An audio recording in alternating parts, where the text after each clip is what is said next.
All right, I've only made it a few steps into the junkyard and I found my favorite car ever, a Henry J.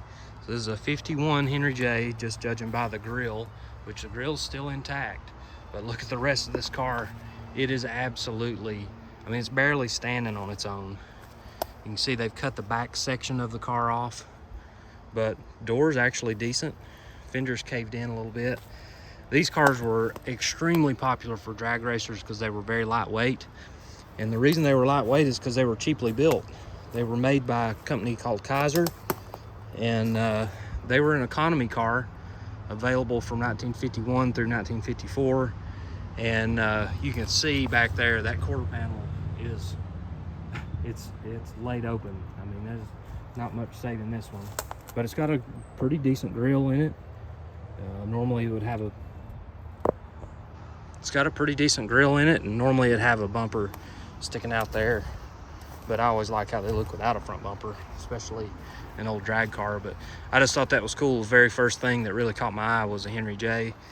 And a really interesting thing about these cars is they were actually available through Sears and Roebuck. They were not called a Henry J, they were called an Allstate, which was Sears' brand name. These cars were called an Allstate, and they had Allstate tires, they had Allstate battery, but they were essentially a Henry J as far as the body was concerned.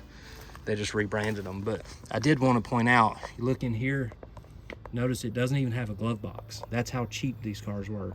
So the early 51 models didn't have a glove box, and they didn't have a trunk lid.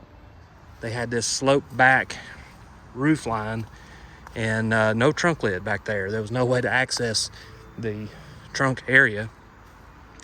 But still, very cool. Glad I stumbled across this. I'd love to stumble across an old drag car, Henry J, in this collection, but we'll see. We're just barely getting into the gate here and already seeing some cool stuff.